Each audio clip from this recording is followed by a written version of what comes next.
Welcome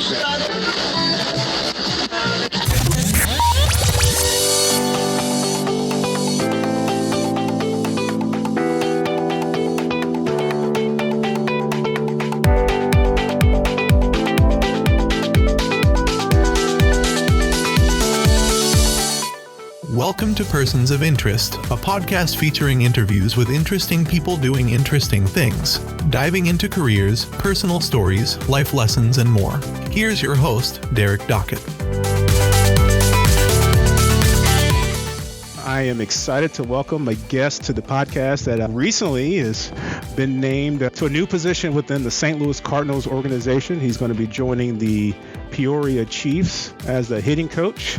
He is also, like myself, but we are Missouri State alums. You're not a former alum, of course, once you get the degree. I am speaking of Joey Hawkins, probably the most prolific bunter in the history of Missouri State baseball, I think. Is that a safe acclamation to throw on you? It's pretty safe. I definitely racked up a few sack bunts in my career, but it was a lot of fun while I did it. Thanks for hopping on the podcast, man. I really appreciate it. I guess first up, what have you been up to lately? What's been the routine for you, pandemic notwithstanding, but just what have you just been up to?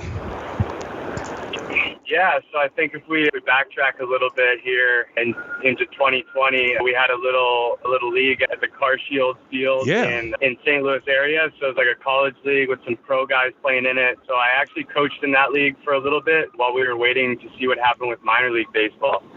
So I did that. I got to actually coach a couple former teammates in Jake Berger and Tate Matheny. But then I was asked to go to our alternate site in Springfield, Missouri at Hammons Field with the Cardinals. So I coached the hitters down there for the last 2 months of the year and got to finish up and actually be at Busch for the last week of the season, which was pretty cool. And then, went into the off season, and my wife and I, we had our first baby. We had a baby girl in early November, and so I've just been tackling the dad life and enjoying my off season as of late. How's dad life treating you so far? Hey, it's good. I got to take it one day at a time. I'm joining that club. We're expecting in March, so it's fast approaching for us. May have to hit you up for tweets on advice on how to take it day by day. I don't know if I got all the advice, but I can definitely give you a little bit. Nice. Let's go back in history a little bit, because I first met you, followed you, knew about your career when you're at Missouri State and when I was working at the Missouri Valley Conference. Missouri State, obviously a rich baseball tradition and history. Keith Gutton still coaching to this day, longtime Missouri State baseball coach, following after Bill Rowe down there. Great success. You guys had an awesome run. You on the team with guys like Matt Hall, John Harris, Jake Berger, you named it. Some of those guys were your teammates, and you guys had a great amount of success. But what led you to even joining Missouri State, to going to school at Missouri State and joining that program?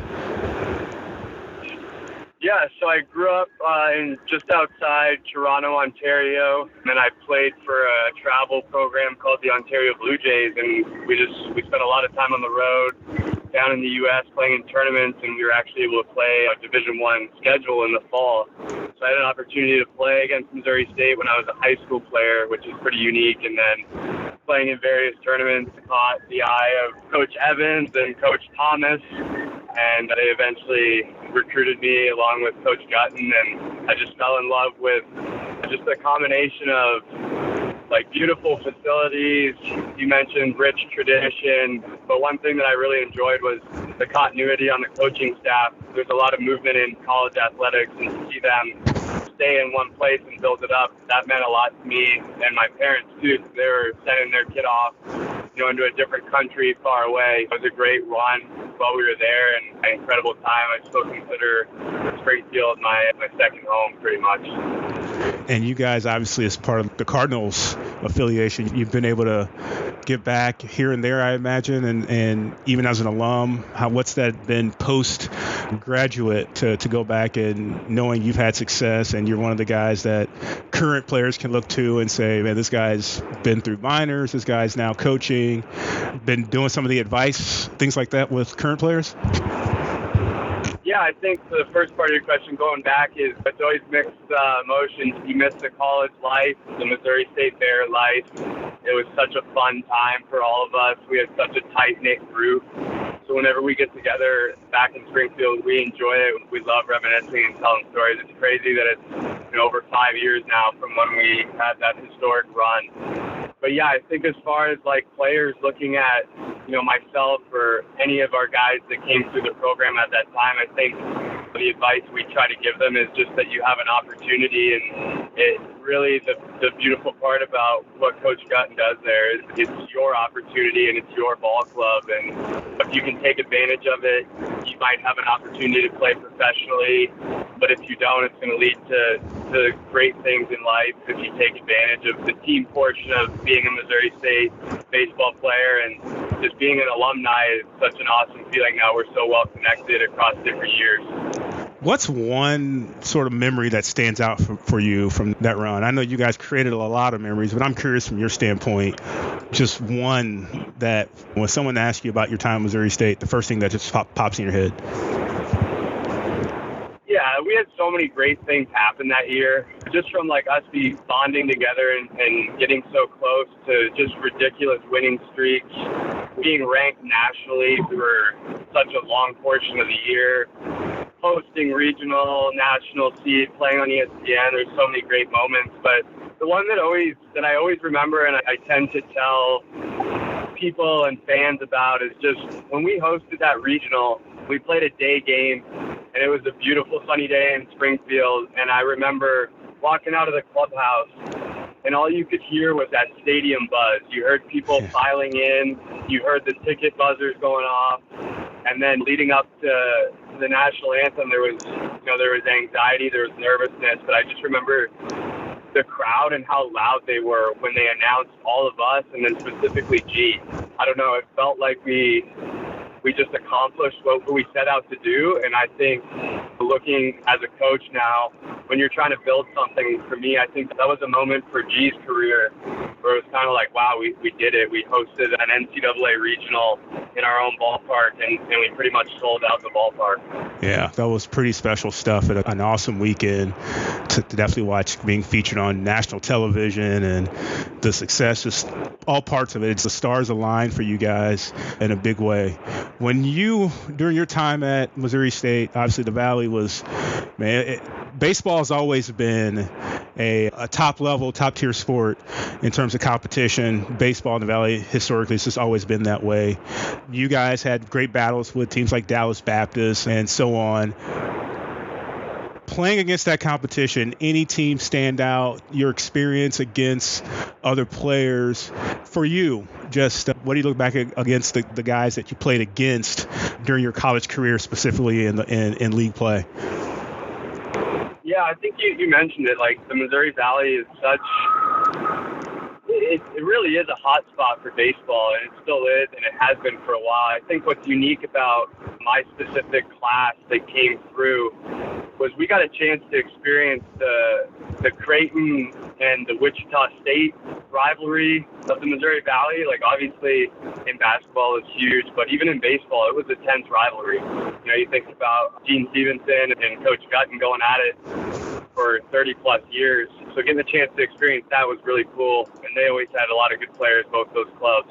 But then we got also to experience when Dallas Baptist entered the conference, and you're talking about a really respectable program that's extremely well ran by Dan Hefner, and you got guys that are rolling out throwing 95 like left and right. So specific players, what I tend to tell people is there was a lot of talent on those teams, but the crazy part too is the teams like Evansville that just topped out players like Kyle Freeland, who went the first round, and then Indiana State, who had Sean Manea, and there's just, it always felt like there was a first rounder coming out or a top 3 rounder out of that conference. That's always special. I always enjoy telling those stories. Yeah, that's definitely a marked pride. Can't forget about Jake. Forget about Berger too. Definitely a early round, first rounder going. Just the talent speaks for itself. So 2015. Yeah. We touched on just your guys' run, but the season comes to an end. You get drafted, and you get drafted by the St. Louis Cardinals of all teams. What were your expectations? I have no idea what the experience is like for a college baseball player to be draft eligible and go through that whole experience. What was that like? What's that process like? And walk us through when you find out you're drafted and what the next steps were. Yeah, it's a little different in baseball. You have the opportunity to get drafted as a junior, which I didn't get that opportunity. But I knew going into my senior year that it was going to be my last year as a Missouri State Bear, which was tough enough. But it also could have been my last year playing baseball.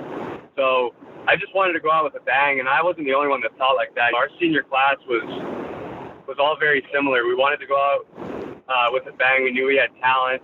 So really our focus that year was just trying to build our team up. We had so many good juniors that year that were drafted: Matt Hall, John Harris, Tate Bazzini, and then a combination of really good freshmen and sophomores, Jake Berger and Spencer Johnson. So it's like, how can we get everyone on the same page where age doesn't matter?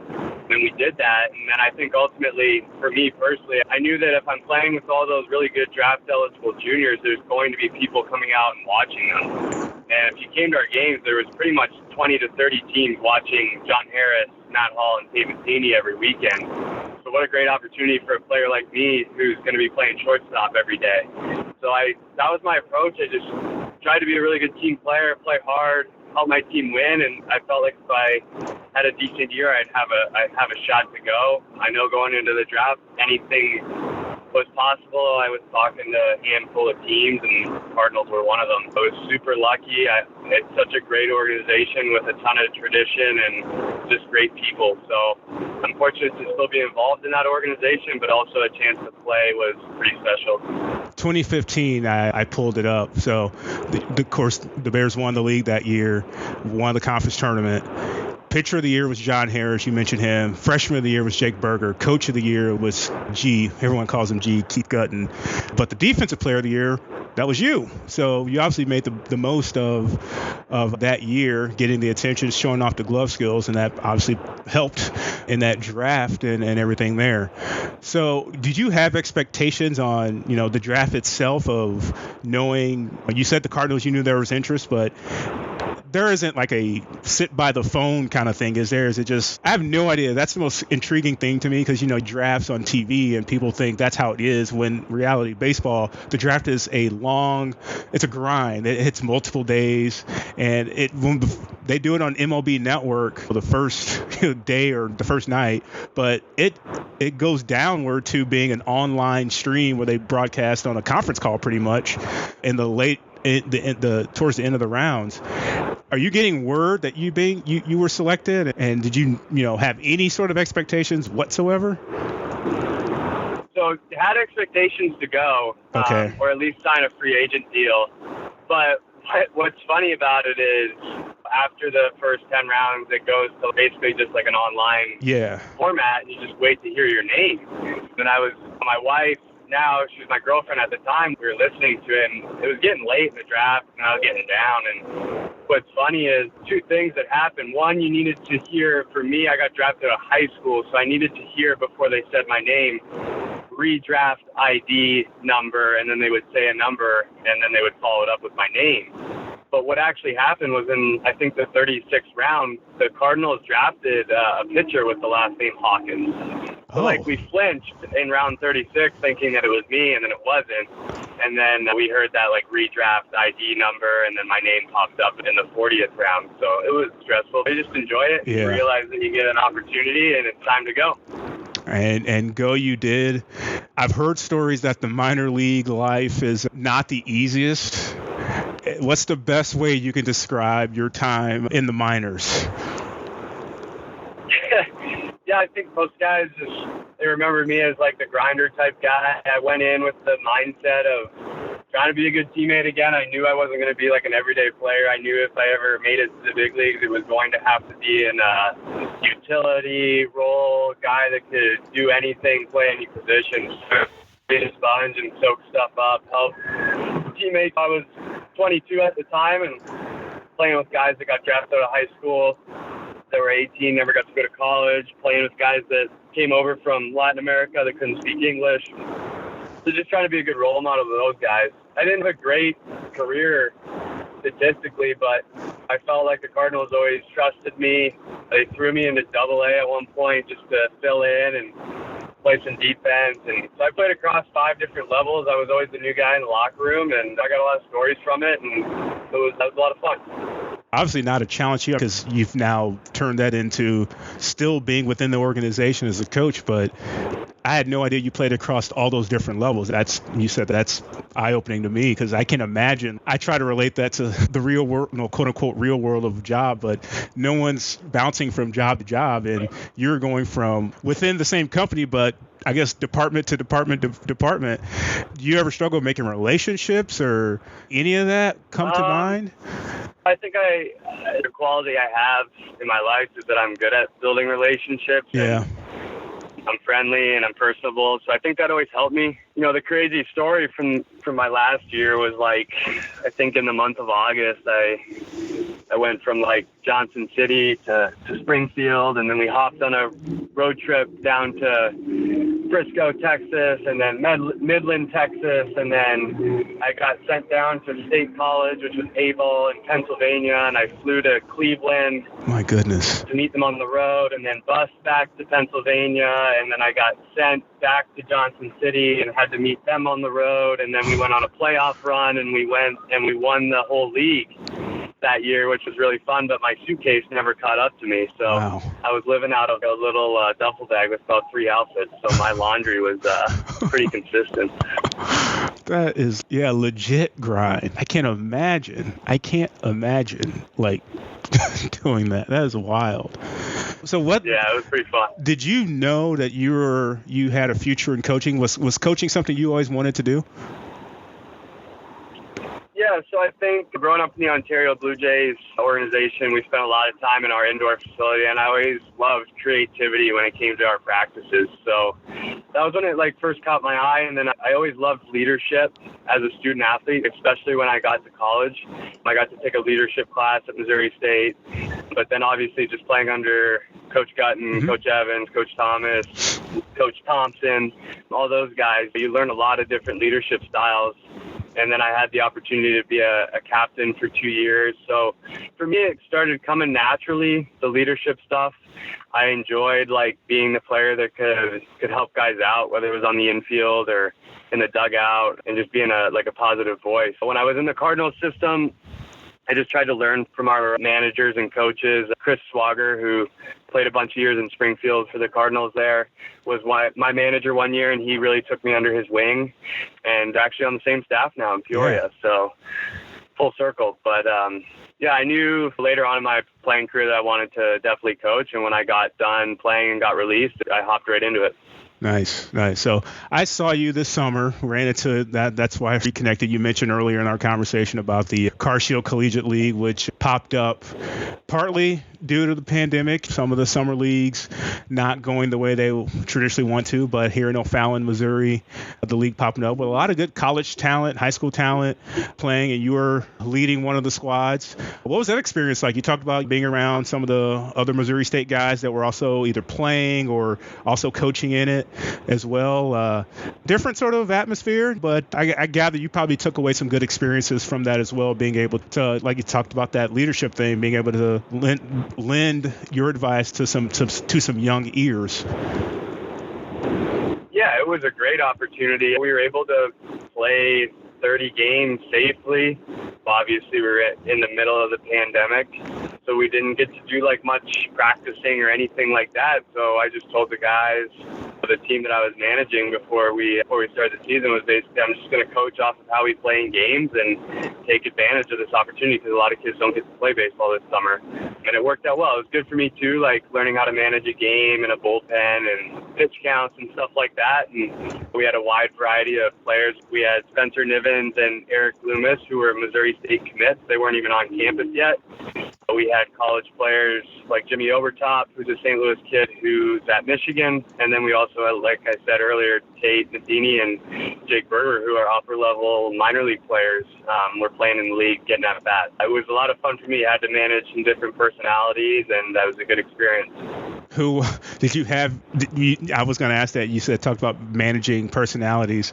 Did you have a clubhouse knucklehead that you had to keep in line, even though it's a short summer season? But anybody cause you any headaches that you had to say, "Come on, let's figure this out"? Yeah. No headaches. Honestly, we had a fun group, and they played hard for me, which was what I preached. I'm a big believer in you can always control your effort and your attitude. Yeah. And I say that to really any group of players that I coach, and they did a good job of that. So I really enjoyed it, and I told them if they played hard and had a good attitude, I would reach out to their college coaches and let them know that they had a good summer. I think we did that, and it was a lot of fun. And here you are now, where the Cardinals, about 4 days ago, sent out a tweet, I guess, from the Cardinals player development Twitter account, but they announced minor league coaching staff, and Peoria, the Class A affiliate of the Cardinals, you will be the hitting coach. Your initial thought, your reaction, excitement, being able to continue coaching, and with this pretty significant role, I got to imagine. You mentioned you've come full circle with being with Chris, who will be the manager of the Peoria team, but you're still within the organization. Obviously, they've taken notice. So you've got this opportunity to continue coaching and making more of an impact. But your initial reaction to finding out you've got this gig for the upcoming season? Yeah, no, really excited. Close to home, which is nice. So I'll be able to see my family a lot more. Excited. It's going to be a good level. Peoria used to be low A, but they flipped it, and now it's high A. So the talent level is going to be really good, especially after working at the alternate site this summer, where we had a wide range of young 18-year-old prospects all the way up to major league players. So I got a really good experience there learning how to coach different ages, and I think that's a perfect level for me this year, and I'm really excited to learn under Chris, and our job is to make players better and get them to St. Louis. So I think we're going to have a good system in place there, and we're going to see a lot of good talent come through Peoria. How important do you think your ability to create relationships, not only with your players, but with other coaches, how important has that been vital, not only, like I said, for players and on the field, but also your personal development as you try to advance your career? Yeah, it's important. The most important thing is with the players, like you said, but obviously, selfishly, we're all in this game for a reason. It puts food on our table. We're competitive. We have goals. We all have individual goals. Like you said, like networking and building relationships is huge. I'm fortunate enough to have a really good relationship with a lot of members of our major league staff. It's all about when you have opportunity to meet someone with a ton of knowledge in the game, you make sure you shake their hand and you remember their name and you try and keep in touch with them. If you could go back or pick up the phone and ask anybody right now for advice as you prep for the 2021 season, who'd you call and what would you ask them? I think if there's anybody, there's a lot of really good coaches that have come through the game of baseball, but something that I enjoy is studying coaches from other sports. Okay. I think it's really cool with what coaches like Bill Belichick have done, or Nick Saban, John Wooden in basketball. So I think having a conversation with any of those guys, if I had one free call, would be pretty special. But I still have a tight-knit circle of guys I reach out to, and Coach Gutton and Coach Evans are on that list. I talk to them virtually every other week, it feels like, and I'm always picking their brains for career stuff, but also just how to coach players and how to make them better. Bouncing ideas off them is something I always enjoy. I failed to mention, and shame on me, but of course, as the Missouri State guy, I love to shine the spotlight on the Missouri State stuff. But of course, you also spent time as an assistant coach with St. Louis University too. Another way to build relationships, get that experience. What was that like? Because SLU's had a pretty good run at baseball in recent years as well. Their staff has been really good. How was that experience for you as well, working at SLU? Yeah, really good for me. I got released in 2017, and I actually, my first job I took was with Jefferson College, and I spent the summer recruiting and actually got to know the staff at SLU really well, Darren Hendrickson and Will Bradley, and they had a full-time opening right around Labor Day, and I was fortunate enough to interview with Darren and Will, and then the AD, Chris May, and was lucky enough to get that job, my first full-time job in baseball. and it was awesome. And learning how to evaluate players, build a system, coach hitters. Darren trusted me enough to coach third base, which was a really big learning curve for me. And then they have a lot of tradition there too. They've won a lot. They've been to a lot of regionals, and we were fortunate to go to one that year in 2018, where we actually played Missouri State, which was just pretty crazy. Yeah. So that was a good first full-time job for me that really springboarded my career. Did you say all right while you were coaching third? I did have some G tendencies while I was over there. I say that, and that might be an inside joke to folks that either when they sit at Hammons Field, they hear G, or folks that know. And he will gladly tell people, as he typically did when I was sitting in coaches meetings and I was working at the Valley, that I took when he taught his baseball theory class, I took that class. I got an A. That's my claim to fame with G. He loves to show that off. And my short time working in sports, that yes, I took a sports class and got an A in it, and he taught it. I have a knock for the game. Yeah. I think if there's one thing you can take away as a coach that you could learn from Coach Gutton, it's try and have a voice like him. That thing projects like crazy, and if you need to get some players' attention, it works. 100%. Joey, I appreciate your time, man. This has been fun. Thanks for going back in time with me. I hope the folks will take time to follow the Peoria Chiefs this spring and summer. Hopefully we will have a season, regardless of fans or not, but you get the experience of coaching hitters there and working in the Cardinals organization. Follow the Peoria Chiefs on Twitter.